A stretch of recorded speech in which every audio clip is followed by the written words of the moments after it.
Hi everyone, and welcome to the offensive.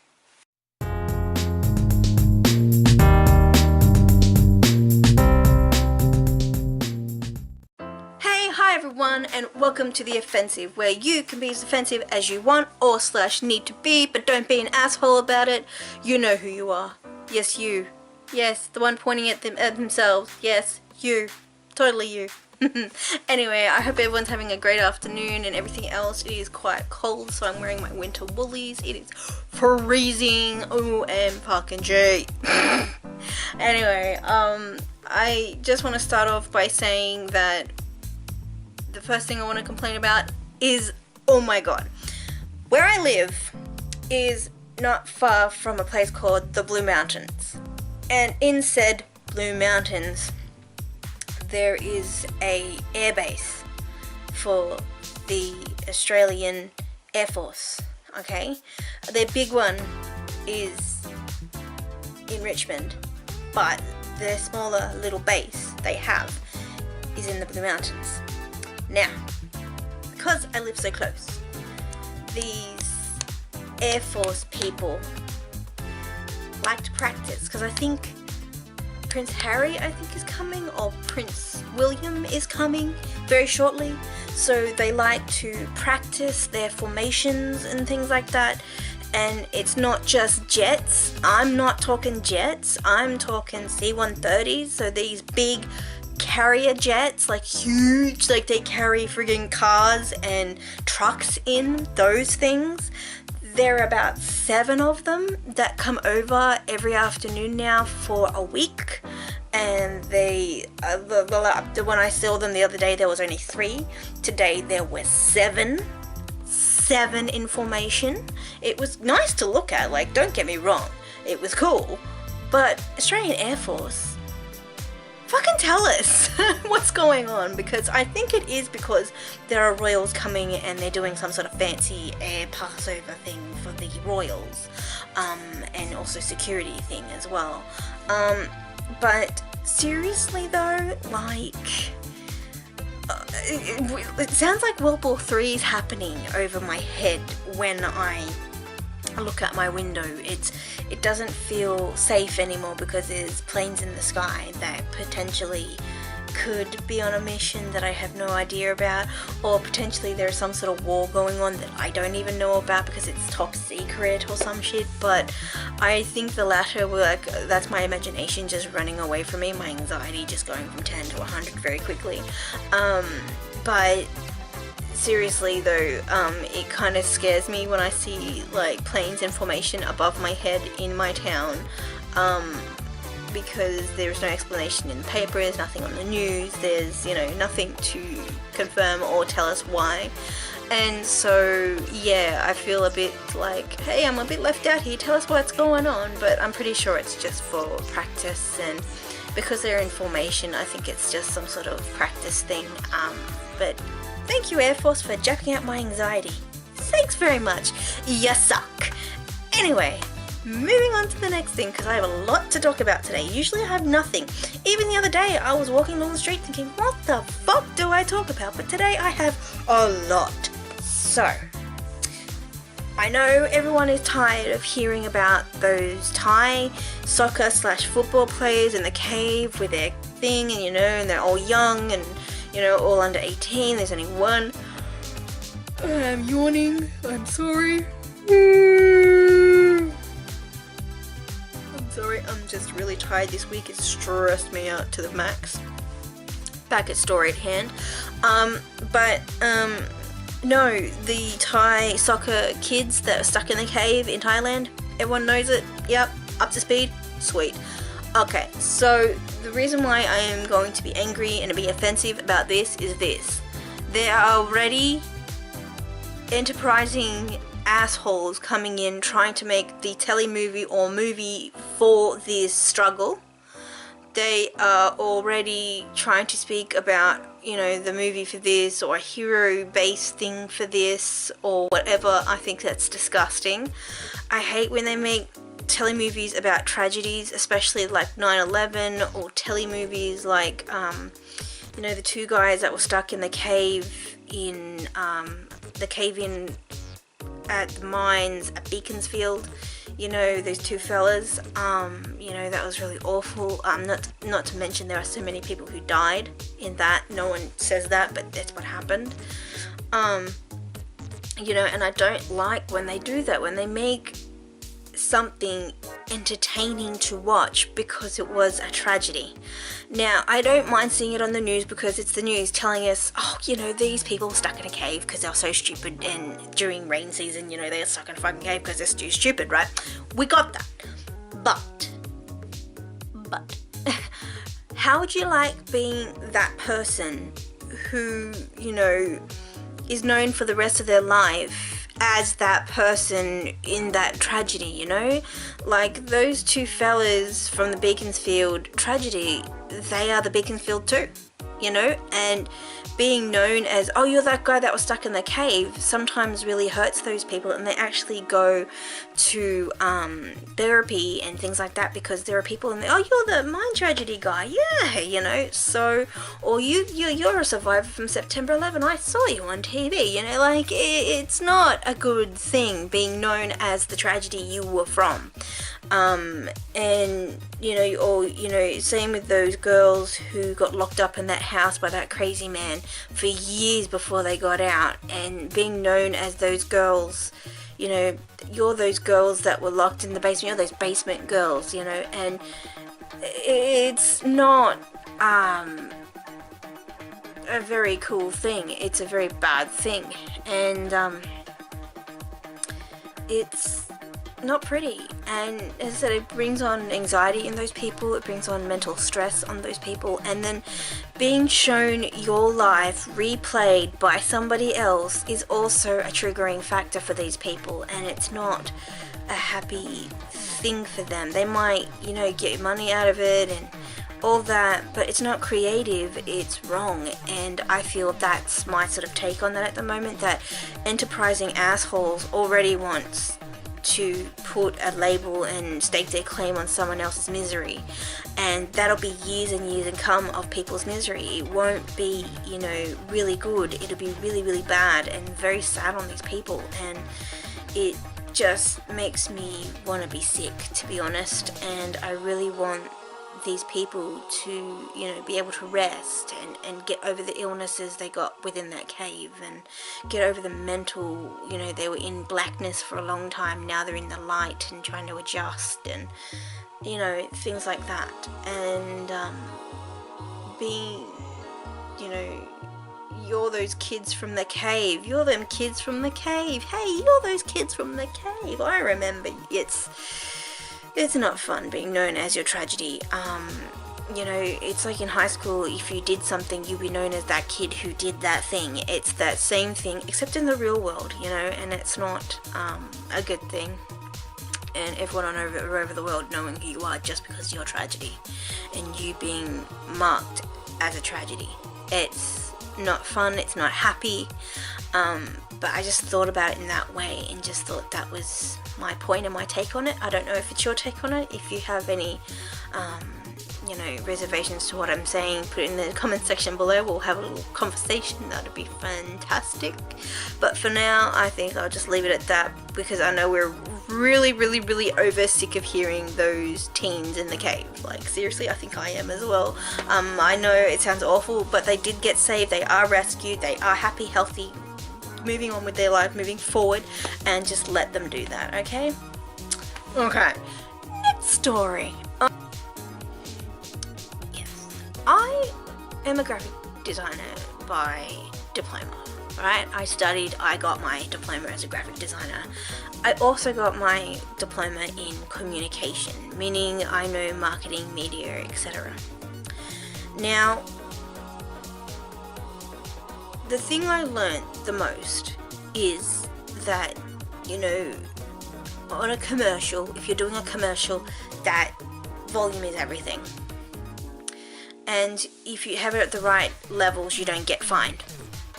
But some of these commercials that we watch on TV these days are so loud that you have to turn down your TV just to go back to normal viewing. like I'm saying, when I'm rewatching television programs I have like a little player that I rewatch TV on Freeview, and sometimes in between those episodes that I'm trying to watch, in between the ads, you get an ad that's completely fine within the normal decibels, but then you get one that's like, oh my god, like turn down the TV, oh my ears, okay, yep, that's loud. But then you gotta turn it up again because you can't hear the program because you turned it down for the commercials. The commercials are saying, oh, the louder the better, we can hear you, they can hear our commercial, yay! No. And one of the main offenders was the Morning Fresh commercial. People at Morning Fresh, we can fucking hear you. We don't need to hear the, oh my god, it's Morning Fresh. Like, we don't need to hear that shit. What we really, really, really, really want is for you to shut the fuck up. Honestly, get off our TVs.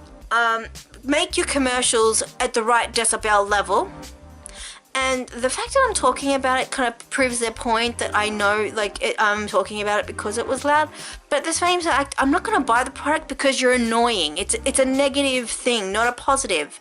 It's a negative. And in advertising, if you have a negative, it shows in their sales and their figures. So doing something that annoys people to the point of, oh my god, like, it sure gives you brand identity and everyone knows, but then everyone knows to stay away from that product because of how fucking annoying the ads are. Because I'm not going to be buying any Morning Fresh because of how loud that is. And for other people who don't know, if you don't have Morning Fresh in your country, it's a dishwashing detergent. So when you put in the sink to wash up your dishes, you use Morning Fresh, But I won't be using it anytime soon. Hell no. I'll be using Fairy for sure, okay, because their ads aren't loud, okay? No commercial needs to be so fucking loud it bursts your fucking eardrums. Get it right, like seriously, just fucking Cousins, get it fucking right, yeah? Or is it Procter & Gamble these days? I don't know who owns the company, but fucking just get it right, man. Just get the commercial down a notch. That would be fantastic. Thanks. Moving on. Two last things I have to talk about. Okay, here we go. The other day, my brother decides to buy something online, which is a common occurrence. He's always buying something online. He even does it when he's in his sleep, and he even does it when he's drunk. I'm swearing to God, my brother is an absolute internet shopper, and he always buys stuff. The worst thing he ever bought was when he was really drunk. He bought $600 pillows that were hotel quality pillows. So, that shows that my brother's stupid, immature, and he should really step away from his phone when he is, drunk. And doing drunk shopping. At least he's not calling ex-girlfriends and things when he's drunk, so that's a plus, I think. I don't know. No, seriously though, I love it that my brother does this, but at the same time, those packages have to come to our house, and we have to sign for them. Now, this annoyed me, that this postal bitch come to my fucking door at 7:30 in the morning. I was awake, but I had just finished my shower. I was half dressed. I did not have a top on, so I had to go into the door in a fucking towel. Now, that was annoying. All I wanted to do was strangle my brother for making this happen. So, I talked to this postal lady and I said, do you know it's like 7:30 in the morning? Oh yeah, we can start at 7:30 in the morning.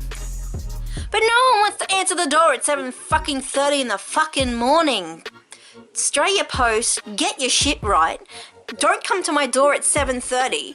Come to my door at about, 8:30, 9 o'clock, 9:30. That would be a positive step. I don't want to come into your door at 7:30 in the morning half fucking naked. Alright? So do me the honest favor. Start later, not earlier. I know they all want to go home early, but this is not gonna happen. People who get packages and buy packages and then come to the door aren't gonna be amused like me. So straight your post, shove your fucking post up your fucking ass until 8:30, then you can pull it out and come and give it to me then, when I'm happy, dressed, had breakfast, and more settled. By 7:30, I am trying to get out the door to go to my, you know, to an organization I hang out with every, like, 2 days. And I, you know, I'm trying to get there, I'm trying to get to my work and get ready, and I am completely, like, blindsided by getting a package at 7:30 in the morning. I don't need that shit. You know, I'm trying to rush out the door as it is. So, as I said, 8:30, 9 o'clock. Otherwise, I ain't fucking answering the fucking door. Got me Australia Post? Great. Okay. Happy now. Next thing I want to hit on. I don't know if people have stalked my YouTube or not, or trying to figure out what type of person I am by stalking the things that I watch or anything like that. I'm saying don't do that, please. I'm just saying if you have, okay, sure. Because some people do. Look at my playlists and things like that, other things I watch other than my own stuff. Because I'm narcissistic at all. Yeah, anyway. But I want to know, you know, some of these top 10 places and some of these, you know, things on there. I don't know if they do their own research or they know stuff, but sometimes I know they don't pronounce things properly and it really shits me, especially stuff in Australia, and they say things and I sit there and think, oh fuck, I wish they had actually pronounced it properly. They sound like fucking retards. But any of these top 10 list channels and all that, sometimes I don't think they do their research, and sometimes people, people think that they're getting the right source of information from these top 10 lists, even though these top 10 lists are just purely for entertainment. They're not factual. Some of them will come across like facts verse and things like that. Will say, I am factual. I have the fact for you that I researched it and here I am, you know. But some of these places don't actually do their research properly, and I should just get stuff from Wikipedia. So, you know, I need you guys to not take lists seriously sometimes. Sometimes I get the information from other places that is not true. Some of them actually say that these, like, things you didn't know about something, or something la la la la. Like, no, they're just, I don't think they're actual factual at all. It's like, you know, when my mum goes to Facebook and thinks the things that she sees on Facebook are real. I don't like that either. If you are one of those people who read shit on Facebook and think everything on Facebook is real, like stuff that we share is real, you've got to be kidding me. Like, if you're sharing stuff and you thinking the shit that you share is like, oh my god, you gotta look at this because this is real. Like, it's real. Look, it's real. You know, don't do that. Like, it's not, none of it's real. Everything that you see on Facebook, YouTube, entertainment purposes only. You know, seriously. Except if you're watching news shows like The Young Turks, Philip DeFranco, or any other news shows out there, these are actually factual news programs because those are those categorized as news programs. Now, but these top 10 lists and list shows and things like that on YouTube, I don't think they always have the right information. Sometimes I think they're wrong. Sometimes I don't think they get their information from reputable sources. I think we should quote them, but it's just really starting to get on my goat, and they also repeat the same things over and over and over to the point where I'm getting sick and I'm actually unsubscribing from a lot of like top 10 lists. So that's what's grinding my gears this whole like week. If you feel the same way, please put it in the comments section below, because I love comments. I love talking to people. It's great, you know. Also, like, if you like me, give me the thumb. Press the thumb up, not down, because down is wrong. You're wrong if you push down. Yeah, you, yes, you pointing to yourself, yes, you. So, I can see him in there too. So yeah, please put a like, comment, share it around like it's some sort of bad sexual venereal disease. That would be fantastic. And yeah, just let people watch my program and subscribe, because you know, I am fantastic, I am wonderful, and I'm here just to talk about shit all the time and also make you tingle and ASMR tingles. So please, and I also add some comedy to stuff too. So please watch and be happy. I love you guys. If you already are watching and subscribing to me, you are amazing. Thank you, Nick Click. You're amazing, because once you subscribe to me, you become part of my Nick Click. Love you guys. Anyway, this was The Offensive. And last week I didn't have one. I'm sorry for quick. But yeah, I had a live stream instead. I'm seeing that you guys are loving my live streams, so maybe I should make them a thing. Put in the comment section below if you want to see more live streams from me. That would be cool. Anyway, I love you guys, and I'll see you next time. This is The Offensive, where you can be as offensive as you want or need to be. Yes, you, pointing at yourself again. I'm telling you, you asshole. Anyway, love you guys. Mwah. See you next time. Mwah.